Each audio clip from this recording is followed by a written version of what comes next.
साईं की बात। बच्चे, तुम आजकल कह रहे हो ना कि बाबा मेरा पूजा में मन नहीं लग रहा, तो पूजा में मन कैसे लगेगा मेरे बच्चे? जब तुम मंदिर में खड़े हो जाते हो और खड़े होकर यही सोचते हो कि कितने समय में मेरा जाप खत्म होगा, कब खत्म होगी मेरी पूजा, बस घड़ी देखते रहते हो, बाहर जाने की तुम्हें पड़ी रहती है, तो कैसे तुम्हारा मन लगेगा? देखो, पहले की तरह आराम से बैठकर मेरी पूजा या पाठ किया करो और बार बार घड़ी मत देखा करो कि 5 मिनट में मेरे 1000 जाप हो गए या 1500 जाप हो गए। इतनी हड़बड़ाहट किस चीज की मेरे बच्चे? तुम्हें जिस चीज से कृपा प्राप्त करनी है, जहां से तुम्हें लगाव है, तुम्हें सब कुछ मैं देने वाला हूँ, तो किस चीज की जल्दी होती है? तुम्हें कहाँ जाना होता है? तुम जहां पर जा रहे होते हो ना, तुम्हें लगता है कि तुम्हारे बिना वहां काम नहीं चलेगा, तो ये भी सोच लो कि मेरे बिना भी तुम्हारी जिंदगी नहीं चलेगी। जो जिंदगी है ना तुम्हारी, ये मेरी बदौलत चल रही है। तुम जो भी कर रहे हो ना, अगर तुम अपना काम भी कर रहे हो ना, तो वो मेरी बदौलत है मेरे बच्चे। मेरे आशीर्वाद के कारण तुम सब कुछ कर पा रहे हो। तुम्हें ऐसा लग रहा है कि तुम सब कुछ कर रहे हो, तो तुम सब कुछ नहीं कर रहे हो। मैं चाहूं ना तो तुम्हें सब कुछ दे सकता हूँ, 1 मिनट में, एक पल में सब कुछ दे सकता हूँ। तो मेरे पास बैठो और मेरे पास ना समय की बंदिशें लेकर मत आया करो कि मुझे इतने समय तक जाप करना है, खड़ा होना है, मुझे बाहर निकलना है, ये मत सोचा करो। और इतना चिंता में होकर इतना मत परेशान हुआ करो, इतना ज्यादा मत सोचा करो कि कैसे होगा, क्या होगा, सब हो जाएगा। और तुम जानते हो, जो तुम मेरी पूजा पाठ करते हो ना, इसी की वजह से पूरे दिन तुम्हारे साथ मैं रहता हूँ। मेरा रक्षा कवच तुम्हें हमेशा बचा कर रखता है, तुम्हें गिरने से हमेशा बचाता हूँ मैं। अगर तुम्हारे साथ कुछ गलत होने वाला होता है तो तुम्हें बचाता हूँ, रोकता हूँ। सोचो इन सब बारे में कि तुम ना ये गिनती वगैरह छोड़ दो। अगर तुम मेरी साइंस चरित्र भी नहीं पढ़ पा रहे हो, मेरी कृपा तुम्हें प्राप्त नहीं हो पा रही है, तो तुम मेरी अन्य पुस्तक पढ़ो ना।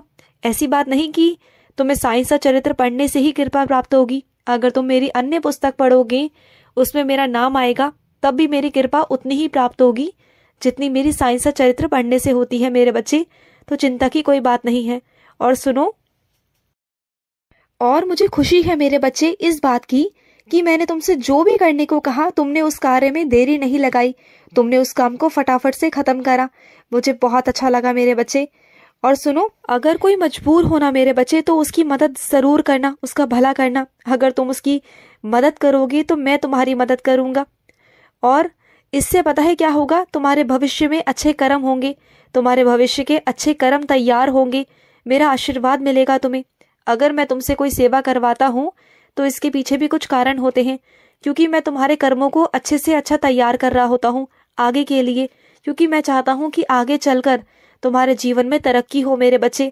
और जो तुम ये अकेला महसूस कर रहे हो ना कि तुम्हारे पास कोई अपना नहीं, कोई ऐसा इंसान नहीं जो तुम्हें समझ सके, जो तुम्हें समझ सके, तुम्हें सुन सके, तुम्हारी जो दर्द है उसे महसूस कर सके, तुम ये चाहते हो ना, लेकिन तुम्हारे आसपास कोई ऐसा इंसान तो नहीं।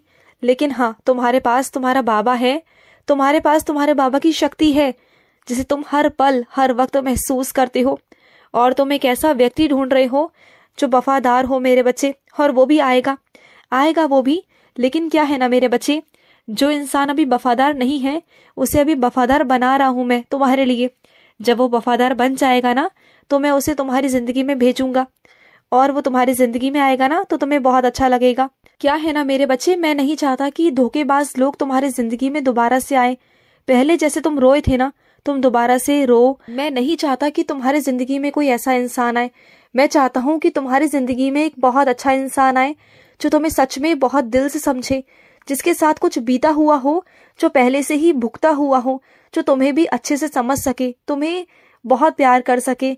जो भुगता हुआ व्यक्ति होता है ना, संघर्ष किया हुआ, वो सामने वाले की मजबूरियों का फायदा नहीं उठाता, वो दूसरों के दर्द को समझता है। ऐसा व्यक्ति मैं तुम्हारी जिंदगी में भेजूंगा। और वैसे तो मैं तुम्हारी जिंदगी में आ ही चुका हूँ, तुम्हारी जिंदगी में उतर चुका हूँ मेरे बच्चे। और अगर तुम मेरे साक्षात दर्शन चाहते हो ना, सच में चाहते हो, तो दिल से मुझे याद करना, मैं तुम्हारे सामने आ जाऊंगा। सच में एक बार कह देना कि साईं, मुझे आपकी जरूरत है, बाबा सामने आ जाओ, मुझे आपके दर्शन करने हैं बाबा। एक बार कहना, दिल से कहना, मैं नहीं आऊं तो कहना। और सुनो, जब भी कुछ खाते हो ना, तो खाने से पहले मुझे दे दिया करो। पहले मैं खाऊंगा तुम्हारी थाली से, और उसके बाद तुम्हें खाना है।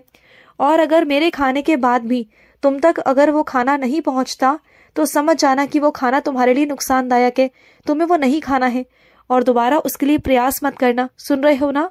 और यदि कभी कभी मैं तुम्हें भूखा रखता हूँ ना, कभी कभी तुम्हें खाना नहीं मिलता, तो ये समझ जाया करो कि भूखा रहना ही तुम्हारे सेहत के लिए सही है। कभी कभी मेरे बच्चे तुम्हारे स्वास्थ्य को मुझे सही रखने के लिए तुम्हें भूखा भी रखना जरूरी हो जाता है, क्योंकि मैं नहीं चाहता कि तुम बीमार पड़ जाओ, क्योंकि तुम कभी कभी ना बीमार पड़ने के कगार पर आ जाते हो और इस वजह से मुझे तुम्हें कभी कभी भूखा रखना पड़ता है। और एक बात कहूँ तुमसे, कभी ज्यादा भूख लगे ना और खाने को कुछ ना हो या कुछ तुम्हें मना किया हो तो उसी वक्त मेरा उदी जल लेना, तुम्हारी भूख मिट जाएगी, तुम्हें भूख नहीं लगेगी।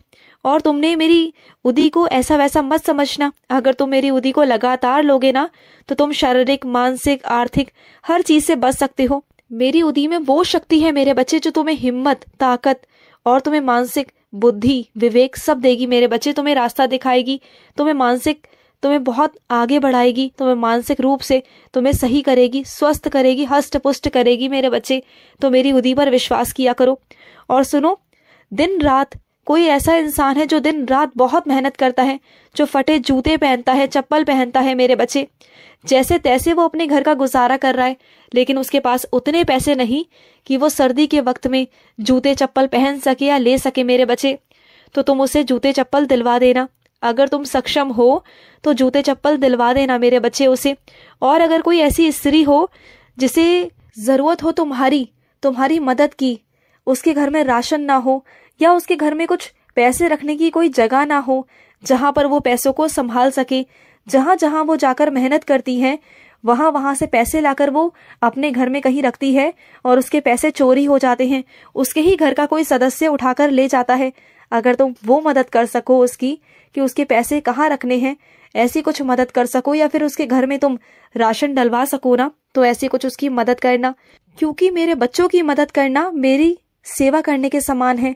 तुम अगर मेरी सच में सेवा करना चाहते हो, दिल से सेवा करना चाहते हो, तो मेरे बच्चों की मदद किया करो। वो सेवा सीधी मुझ तक पहुंच जाएगी। और ये हर दिन तुम्हारा दिमाग कहाँ कहाँ घूमता है कि हर दिन तुम कुछ ना कुछ नया करना चाहते हो, नए नए उपाय तुम्हारे मन में आते हैं। तो सुनो मेरी बात को, ज्यादा कुछ सोचो मत। जो चीजें तुमने पहले की थी, जो चीजें तुम पहले भी कर चुके हो, उसको दोबारा से दोहरा लो। ज्यादा परेशान होने की या ज्यादा सोचने करने की कोई जरूरत नहीं है। और सुनो, अब तुम पर कृपा होती रहेगी, तुम चिंता मत करना। और ना ही तुम्हारी बातों से तुमसे कोई परेशान होगा, बिल्कुल नहीं होगा। तुम जैसा चाहोगे वैसा ही होगा, तुम्हारे हिसाब से होगा। तुम जैसा सोना चाहते हो वैसे सोना, जैसे आराम से उठना चाहते हो वैसे उठना, सब कुछ तुम्हारा हो जाएगा। धीरे धीरे कर कर सब कुछ तुम्हारा होगा। जो आज तुम्हारा नहीं है ना, वो सब कुछ तुम्हारा हो जाएगा। तुम्हारे हिसाब से सब कुछ होगा। चिंता बिल्कुल भी मत करना। मैं हूं ना, तुम्हारा बाबा है, और मैं हमेशा से तुम्हारे साथ खड़ा हूं। और सुनो मेरी बात को, कुछ लोग ऐसे हैं जो मेरे मजहब को देखकर मुझसे नफरत करते हैं, मुझसे प्यार नहीं करते, लेकिन तुम देखना आने वाले वक्त में ऐसा होगा ना, वही लोग मुझसे बहुत प्यार करेंगे।